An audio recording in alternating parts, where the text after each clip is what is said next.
Bonjour à toutes et à tous, bienvenue sur Raconte-moi un OVNI. Dans cette nouvelle vidéo, j'ai décidé de vous faire découvrir des cas de rencontres rapprochées entre la chasse soviétique et des OVNIs. L'information provenant de l'ex-Union soviétique est largement sujette à caution. Je préfère donc vous prévenir que les cas dont je vais vous parler le sont tout autant, mais il n'en reste pas moins très intéressants.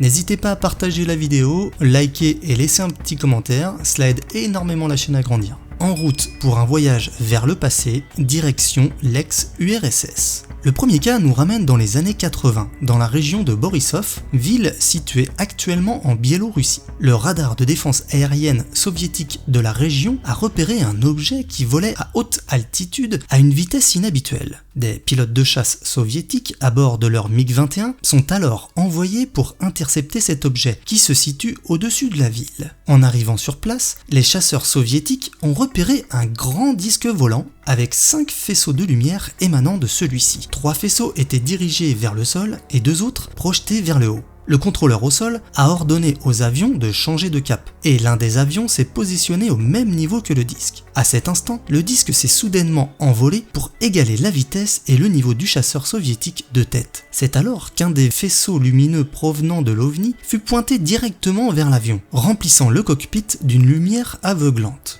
Le copilote signale par radio qu'un rayon de lumière brillante entre dans le cockpit et projette une tache d'environ 20 cm de diamètre. Au moment où le pilote tenta de s'éloigner de l'OVNI, le rayon de lumière a balayé le cockpit et directement le corps des pilotes et du copilote, signalant tous deux une chaleur extrême. L'événement a pris une tournure inquiétante lorsque les pilotes ont commencé à ressentir des symptômes physiques anormaux après la rencontre. Ils ont rapporté avoir des brûlures, des nausées et des sensations de vertige. Le commandant de l'avion et son copilote sont tous deux devenus invalides peu de temps après l'accident. Le copilote a dû quitter son travail à cause d'une détérioration soudaine de sa santé, y compris des périodes prolongées de perte de conscience. Quelques mois plus tard, il a été constaté que ces symptômes étaient compatibles avec une exposition à des radiations. Malheureusement, l'un des pilotes est décédé des suites de l'irradiation subie pendant la rencontre, tandis que l'autre a souffert de graves complications médicales à long terme.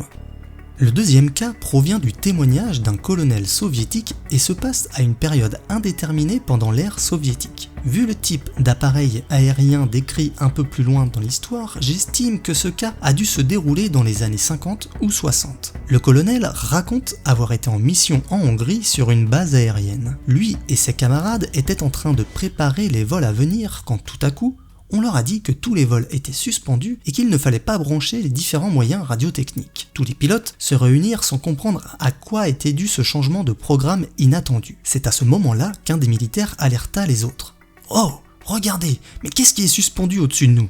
Immédiatement, tous levèrent la tête. Ils virent un objet en forme de disque ou de boule à haute altitude. Personne n'arriva à estimer l'altitude exacte de l'objet car il n'avait pas ses dimensions réelles. Grâce aux détails donnés un peu plus tard par l'aérodrome voisin situé à 60 km de là et qui observait lui aussi cet objet, les pilotes ont calculé son altitude, environ 12 000 mètres. Leur hiérarchie prit la décision d'aller en reconnaissance. Pour cela, un MiG-15 avec 2 pilotes expérimentés fut envoyé. Lorsque leur avion atteignit les 12 000 mètres d'altitude en direction de l'objet, ce dernier s'éloigna verticalement. Les témoins au sol virent également l'objet monter alors que l'avion passait au-dessous de lui. À ce moment-là, l'avion se trouvait à 12 000 mètres et l'objet à 15 000 mètres. Le chasseur ne pouvant pas monter si haut, ordre lui fut donné de revenir à la base. Après l'atterrissage de l'avion, le pilote Konstantin Zakharov, qui était dans la première cabine, raconte. J'ai vu une espèce de boule, un objet bizarre. Ce dernier était plutôt transparent, car je voyais le ciel à travers, mais il y avait une forme triangulaire dense au-dessous. Je ne comprends pas ce que c'était. Après cette tentative ratée, les pilotes furent réunis pour étudier les mesures à prendre contre les ballons. Car oui, malgré les observations de tous, la hiérarchie de la base parlait encore d'un ballon. À l'issue de cette micro-réunion, l'ordre fut donné de l'abattre. Pour cette mission, le choix fut porté sur un pilote expérimenté et célibataire, car oui, il y avait un risque de non-retour. Il décolla en Su-7, prête à toute éventualité. Pendant son approche, l'OVNI s'éloigna verticalement à la vitesse de 2 km par seconde. Pour un objet normal, de type avion, une telle vitesse est inconcevable. l'objet finira par s'arrêter à 30 km d'altitude. La distance minimale qu'il y eut entre l'avion et l'objet était de 8 km. Le pilote n'a pas tiré, car le dispositif mesurant la distance pour le tir n'a pas fonctionné. Mais selon le témoignage du colonel, le pilote a filmé cet objet. L'analyse du film montrera que le diamètre de l'objet était de 800 mètres. Ce film a été immédiatement confisqué par le commandement. Ce dernier imposera d'ailleurs à tous les témoins militaires d'expliquer cette histoire par l'observation d'un ballon. Comme beaucoup d'incidents liés aux ovnis en ex-URSS, ces événements ont été enveloppés de secrets. L'armée soviétique a longtemps refusé de commenter officiellement ce qui s'était passé, et les détails n'ont été connus qu'après la chute de l'Union soviétique, lorsque certains anciens militaires ont commencé à partager leur histoire. Mais il n'y a pas de consensus clair sur ce qui s'est réellement passé, et tout cela reste à ce jour sujet à caution. Et vous, que pensez-vous de ces cas de l'ex-URSS? N'hésitez pas à me partager vos réflexions dans l'espace commentaire. Quant à moi, je vous souhaite une bonne journée ou une bonne soirée, et à bientôt pour de nouvelles aventures ufologiques sur Raconte-moi un ovni. Ciao!